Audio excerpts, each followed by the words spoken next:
Hello, BookTube.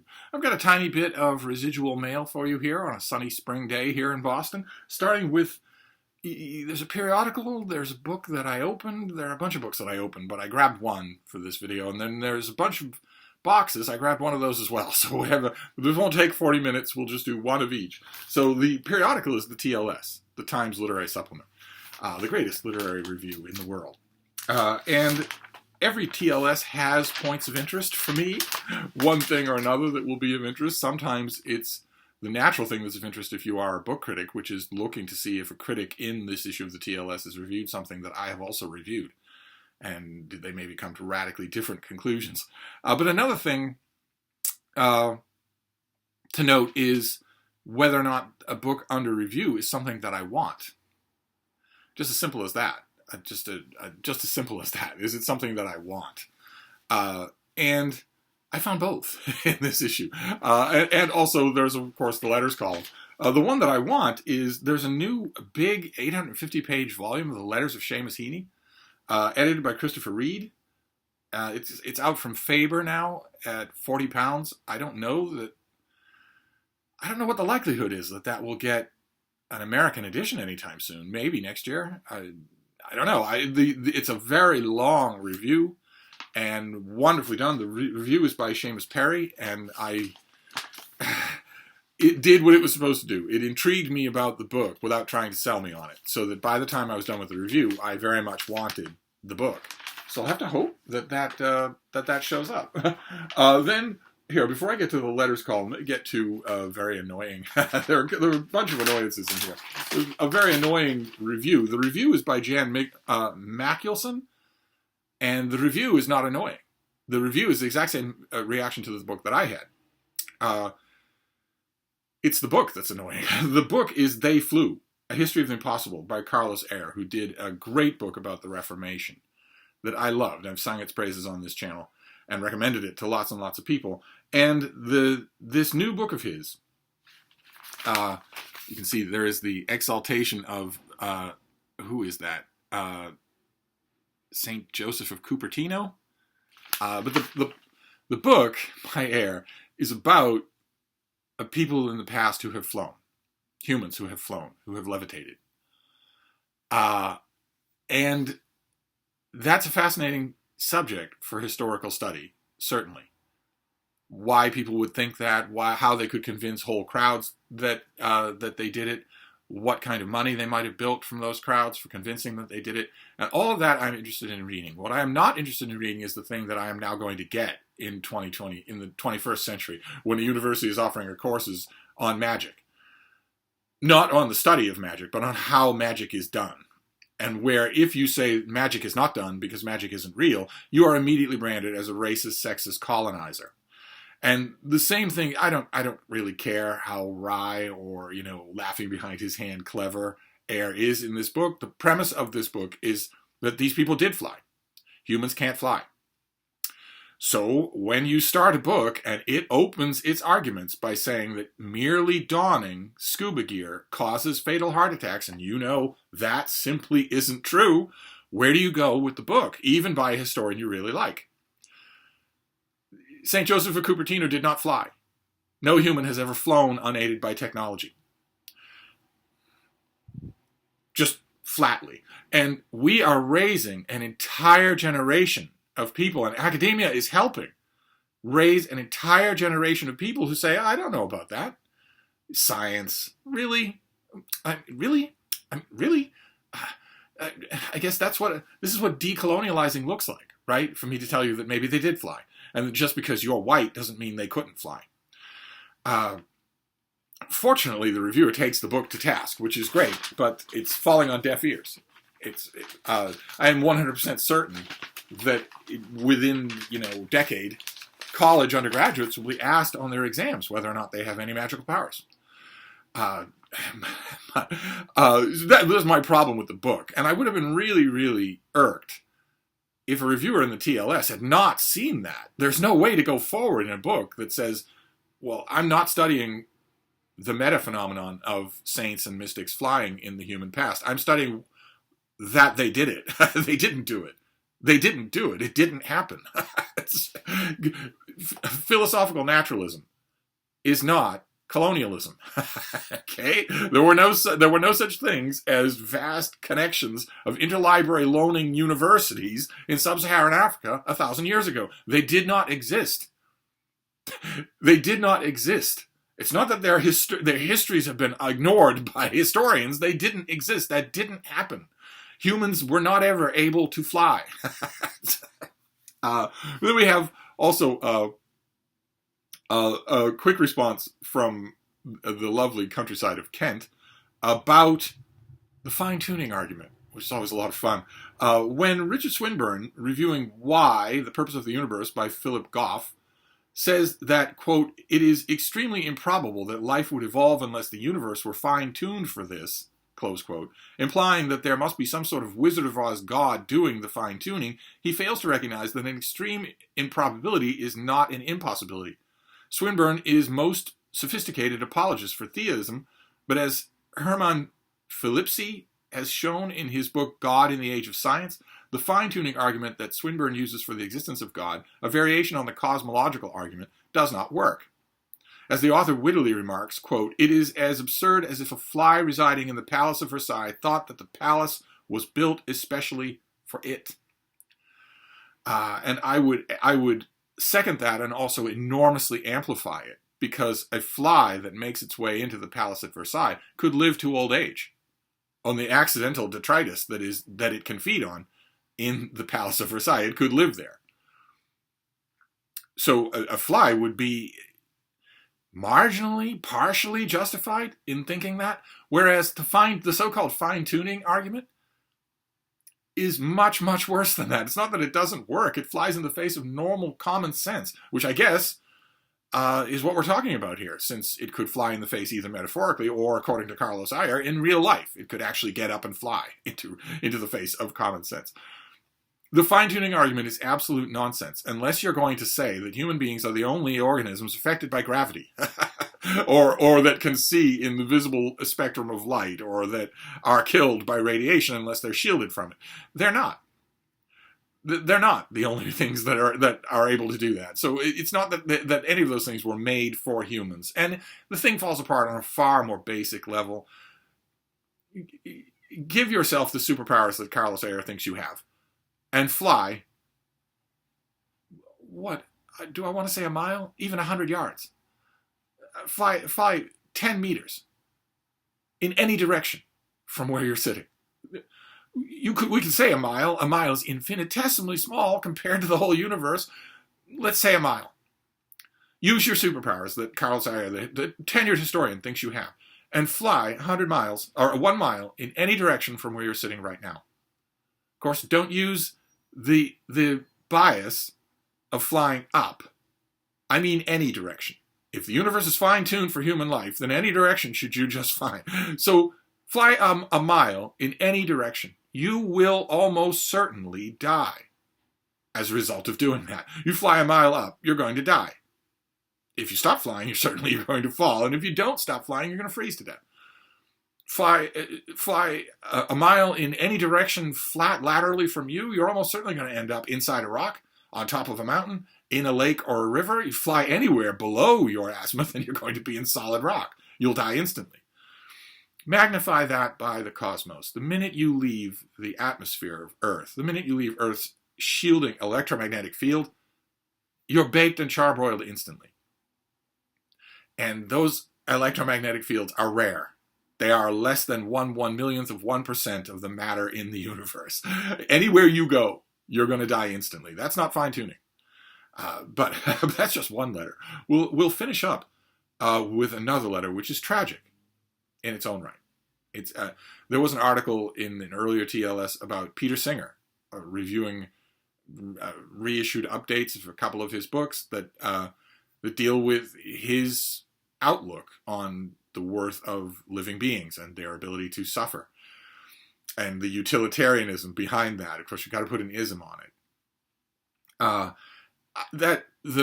A couple of the points in that review really bothered me. The review was very smugly complacent. It was, I'm nitpicking here because I have total control, so I can afford to nitpick. The subject isn't important to me because I have my heel on the collective neck of every domestic cattle and chicken and pig in the world. That heel's not going anywhere, so I can quibble.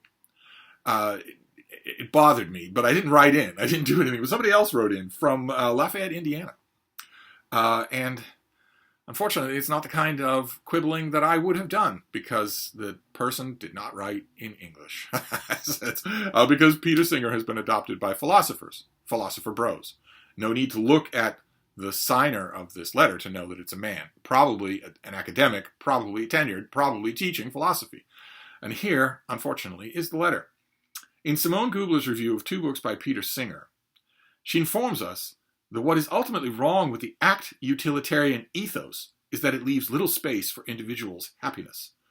Since Singer's brand of act utilitarianism endorses an impartial ethics in which the goal is to maximize pleasure and minimize suffering, we should, quote, always be prepared to sacrifice our own passions, projects, and relationships, close quote, for the sake of the greater good.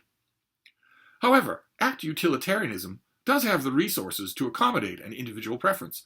Partial preferences are permitted as long as their satisfaction would increase the greater good. Partiality can exist in an impartialist moral theory. Indeed, even seemingly anodyne advice that we always be prepared to lose those attributes that account for our individual flourishing is also subject to the utilitarian test. Accept that counsel only if it increases universal happiness. The cost of this response is that friendships, family relationships, etc., have solely instrumental value, a result that would annoy those who believe these relationships are worthy in their own right. In philosophy, nothing is dispositive. Okay, so thanks very much. With defense like that, who needs criticism? That is one of the many crimes that I lay on the docket of philosophy, among the many, many other things that it does wrong, like, for instance, complicating subjects and questions that are self-evident to any 5-year-old. The fact that the answer to a question is self-evident to a 5-year-old does not necessitate that there must be some other answer. 5-year-olds can be right about things. That's my main criticism, but another one of my criticisms is that it forces people who adhere to it to write like that. It forces them to do that to the innocent, law-abiding English language. another crime of philosophy, in my opinion. But that was the periodical. Those were a couple of things that I read, and one of the things that I coveted. I actually covet that letter collection of Seamus Heaney. Once upon a time, there would have been Book Depository, and probably there would have been a UK paperback available. It would have maybe been pricey, maybe $30 or something like that. But often, when Book Depository was around, I would make those orders. Even so, I would say, well, I don't think this is ever going to have a U.S. publication, and even if it does, it's going to be an ugly U.S. hardcover. I'd rather have this nice paperback. And Book Depository doesn't exist anymore. One of you could probably tell me, is there anything that is even remotely equivalent? I used to go to Book Depository in order to get UK trade paperbacks of things that aren't going to have an American release. Is there any equivalent to that? Is it just Amazon UK? Anyway, we'll do 2 books and then we'll be done, because this is my ranting is already taking up time. So the one that I want to show you that I opened is from April. This is I picked this because it's once again April 2nd. I think April 2nd is going to be one of those 10-car pile-up dates where everything that's anybody is published. And this is by Margot Ann Kelly, and it's A Gardener at the End of the World. Very pretty cover there from the folks at Godine Press. I don't have a sheet for it, but it is going to be a $30 hardcover, $28 hardcover when it comes out in April. In March of 2020, the author was watching seeds germinate in her greenhouse. At high risk from illness, the planting, and tending to the seedlings took an extra significance. The planting, and tending to seedlings was not at high risk for illness. The author was. That is called a dangler. It's easy to fix. It takes a fraction of a second to fix. You just take that sentence and change it to, since she was at high risk from illness, the planting, and tending of seedlings took on an extra significance, and boom, you're done. She set out to make her pandemic garden thrive, but also to better understand the very nature of seeds and viruses. As seeds became seedlings, became plants, became food, Kelly looks back over the last few millennia as successions of pandemics altered human beings and global culture. Seeds and viruses serve as springboards for wide-ranging reflections such as their shared need for someone to transport them, the centrality of movement to being alive, and the domestication of plants as an act of becoming codependent. Okay, all those are good reflections, provided this book does not. What was that again? Seeds and viruses serve as springboards for wide-ranging reflections. A reflection can only be wide-ranging if it's not only, solely, and always about you. If it's only, solely, and always about you, it is not wide-ranging. But we shall see. We shall see. Pandemic viruses only occurred through humankind settling down, taking up agriculture, and giving up a nomadic life. And yet it's the garden that now provides a refuge and a source of life, inspiration, and hope. Okay, well, I've mentioned before that by far the best side effect of my brief flirtation with actually creating a garden of my own, that is not going to happen.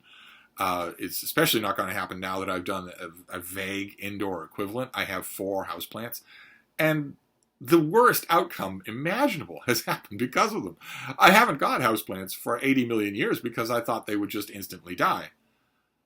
That would be one outcome, and that would be really bad. It would be really sad to throw them away, these dead, withered things. The other outcome, I thought, would be, well, what if you take advice from all of the gardening and plant people that you now know through BookTube, and you're able to keep them alive? Well, there you go. They'll be thriving, and that'll be wonderful. But there's actually a third option, and that's the one I am going through right now, which is that the things are slowly dying, very slowly, agonizingly dying. No matter how conscientious I am with caring for them, they're slowly withering. God, when I look at the pictures that I took as a proud papa when I first got each one of them, they're unrecognizable.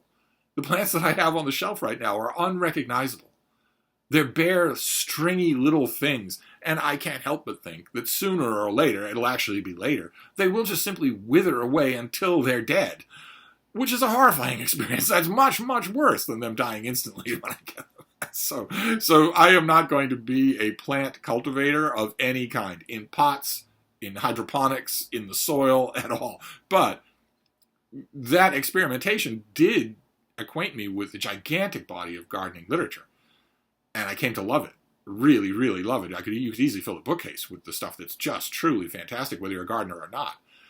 So that'll be in April. And then we'll do a box. So we won't be burying you in content here. All right. Well, I am definitely on a list at Princeton.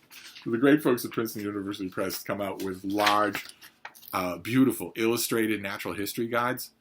And I used to get once of these once in a while, but now I seem to get them all, and that's fine by me. That is absolutely fine by me. So are you going to be April the 2nd? No, January 9th. This comes out in just a couple of weeks. Just a few weeks. This is The Lives of Butterflies. There are more than 15,000 butterfly species in the world, fluttering through the wide variety of habitats. Bright and beautiful, butterflies also have fascinating life histories and play an important role in the planet's ecosystems. This book showcases the extraordinary range of colors and patterns of the world's butterflies while exploring their life histories, behavior, habitat and resources, populations, seasonality, defense and natural enemies, and the threats and conservation. And the author, David James, is an associate professor of entomology at Washington State University. And he has already written a book on butterflies, on Cascadia butterflies. And his co-writer is David Lohman, who's also an associate professor of biology at the City College of New York and a visiting scientist at the American Museum of Natural History. And he's a research associate at the Museum of Comparative Zoology at Harvard University and the National Museum of Natural History in Manila. I wonder how the two of them met. I wonder how they decided to work on this together. It doesn't look like their professional lives overlap at all. Well, anyway, this is coming out in early January. And if you've been watching my mail hauls, you've seen these. These are just incredible. These books are just incredible. You get the animal, but you also get a map of its distribution, all of its technicalities, and a snapshot of its natural history, its behaviors, that sort of thing. This book is going to give you an incredible amount of the biology of butterflies, of these amazing things. I Love them, of course. I think they're beautiful. The Bean and I are out in the woods and in upland meadows where butterflies migrate on a regular basis. We're there every year, so we see them a lot of the time. And I'm always happy free to completely ignore them.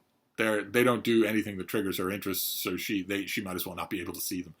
And that has been true for most of the dogs that I've brought into the woods and up in the upper meadows and in the forests and whatnot. That's been true for most of them. Every once in a while, there's been a horrifying exception. For instance, once upon a time, I had a beagle who was blind. He had no eyes. It wasn't just that his eyes didn't work. He didn't have any eyes in his sockets. And he was wonderful. He was a delightful, spirited boy, but he was less than picky about what he chose to pop down the hatch, what he chose to eat. If it came within the range of his mouth, and I wasn't warning him away, and his brothers weren't warning him away, then he would almost always try it just to see and maybe spit it out. And he ate a butterfly once, or it might have been a moth. So, something fluttered down to near his nose, and he just chomped on it. And the same thing. I was traumatized by that, because these things are harmless. They're beautiful and harmless. I was traumatized by that, and then it took decades to get over that. And then I had a fat little basset hound named Lucy, who she would lumber along the ground. Her center of gravity was close to the center of the earth, so she would lumber around, she was very slow and very dim in her senses, even as a little girl. She was just a defective dog. She's just really a defective dog. She really, not much in the way of a sense of hearing. She had an incredible sense of smell, but she didn't know what to do with it. So what difference does it make? And her eyesight was terrible. Her reactions were awful. She just lumbered along like this big stegosaurus. And one time, a very pretty butterfly alighted on the tip of her nose, and she just matter-of-factly ate it. Her sister and I were just staring at her like, what is wrong with you? I don't know that my little hippo even knew that it happened. It was something near her mouth, so she ate it. But no butterflies will be harmed in the course of this book, because the Bean is not interested. She's just not interested in that at all. These things would have to grow fur and skitter along the ground. If they do that, she'll not only be interested, but they'll die. but as it is, if they flutter through the air, she could care less. But I am going to be fascinated, because every one of these books that I've got, whether it's on seaweeds, oh my God, the seaweed book was hours of entranced reading. Or anything else, even the book on sharks. Well, I'm fairly up on sharks. Even the book on sharks taught me a lot. I'm fascinated by butterflies, but I don't know anything about them. I mean, ask yourself, as just a disinterested layperson, I'm sure you're fascinated by them too, but ask yourself some questions. Do butterflies have eyes? Do they have lungs? Do they excrete? Do you know any of that? I don't know any of that. So this is going to be fascinating. I love to spend hours with these things, but this is for the new year. So 2 nature books are our mail haul for today. One meditation on gardens, and one science manual on butterflies, on all the different kinds of butterflies in the world. Of course, you won't get tens of thousands of species in that book, but you'll get a really good sampling. So there you go. That is the mail. That's a tiny fraction of the mail here at Spick and Span Hyde Cottage. My surly houseboy went through like the trampling of the Lord, and everything is neat and clean, which is very nice. I'm going to do my part. Later today, I'm going to do my part. I'm going to try to do my part. There are a couple of things that were left for me that cleaning them would traumatize me, so I need to clean them myself. But I can't just leave them. I need to clean them myself. And there's a task that I need to do, and I keep putting it off for a couple of reasons. I really shouldn't put it off any longer. When I had the aforementioned basset hound, because she was so fat and so slow, her sister and I always accommodated her. We adored her. So our walks were slow. They were very slow. And once she got old, and her sister got old too, old and gray and then white in the face and stiff in the joint, and then they got sick, our walks were microscopically slow. We were the talk of the neighborhood. People used to sit on their porches and smile. They used to pull over in their cars to take pictures, because they were incredibly slow. and all through her life, my basset hound, all through her life, because of that, I noticed everything that was on the ground. Everything. Because I'm not on my phone when I'm walking my dog. So I noticed everything. And I started falling into the habit when she was like 4 or 5. I fell into the habit of collecting all the spare change that I see on the ground anywhere. And I told myself, well, okay, you're going to do that, but you don't care about it. You're going to do that, and you're going to put it in a bank, in one of those little coin slot piggy banks. And when it's enough, you're going to take it all out, turn it into money, and buy her a toy with it. Buy both of them, her and her sister, a toy with them. I did that for years. And that habit stuck around even after they were gone. I have a Superman bank, and that habit is still there. So, and that Superman bank is now well and truly full. It must weigh 100 pounds. It's full. So and the task that I've been putting off is to you spread, a towel on the floor, shake all the coins out of that bank, and put them in these things. Put them in coin wrappers. This is for pennies. You put 50 of these in here. So what you do is, oh God, I can almost not do this at all. You make a tube out of this. You put the coins in until you've counted out 50, and then you fold off the ends, and there you go. You've got 50 cents in this roll for when you bring it to the bank or whatever. And I used to do that on a regular basis. I used to bring that bank when it was full. I used to volunteer at a pediatric intensive care unit, and it was overseen by the women who oversaw it. Were wonderful. They were very conscientious, put in huge amounts of work, laid their heart on the line every day.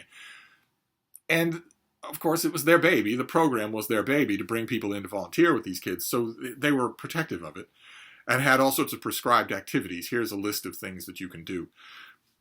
I never wanted to argue with them. I never did argue with them, but I always wanted to point out to them that kids are unbelievably inventive, and they're omnivorous. If you do the same activity with them 2 times in a row, unless they like it, they're going to notice that it's the same thing, and they're going to want something different. And most especially, they want to be involved in your world. They find the world of childhood as tedious and boring as anybody else would. They want to be involved in the adult world. There's no greater thrill for a group of kids, especially a group of kids, those kids that I dealt with. 4, 5, 6 years old, they'd already had every bad hand life could deal them. If you offer them an adult task to do and explain to them, like you were talking to another adult, what this is, why we're doing it, how you do it, here's the way to do it wrong, but also it's no big deal. There are no stakes here. If you do it wrong, well, I'm going to make fun of you. Probably the rest of us are going to make fun of you. Then we'll all laugh and hug and we'll move on. I used to do that a lot with them, to the point where I got the staff used to joke that I was using them as child labor, because I would bring in all sorts of tasks that I wanted them to help me with. And one of them was rolling coins in these things. Oh my God, my kids loved that. And they used to ask me, why did you lug this bank in here? Why don't you just do this yourself? And I told them, I have very little in the way of a sense of touch. That fascinated them. Absolutely fascinated them. I went through why. I went through what it's like. I said that doing this kind of thing is extremely difficult for me. I can get it done, but it's extremely time consuming. And I said to them, you're going to be much better at this than I am. You might be not as good at identifying which coins go where and how many of them, keeping count and whatnot, but you're going to be much better at the rest of it. So let's do this together. I'll add what I can. You add what you can. We'll all do all this together, and we'll have fun. And of course, the ultimate fun at the end was that I then gave them the coins. I gave them the rolled coins. There you go. Isn't that fun? And they never wanted to spend them. They just wanted to keep them. And that needs to be done. And it's needed to be done for quite some time. And I don't do that volunteering anymore. COVID put an end to almost everything like that. So I don't do that volunteering anymore. And I'm not going to have a normal human guest here again for the rest of the year. It didn't occur to me to put Michael K. Vaughan to work at rolling coins, or David Murphy, or Micah Cummins, or anybody else who's been here. It didn't occur to me to put anybody to work at rolling coins, so I've really got to do it myself. And that's one of the things I have to do, because that thing is there's no use to it if you can't put anything in it anymore, and it's pretty much full. But I will. Anyway, this is a long digression about nothing. I will suffer through it. I will try to do it. Picture doing that. You're going to say, this is no big deal. Picture doing it with gloves on, your winter gloves on.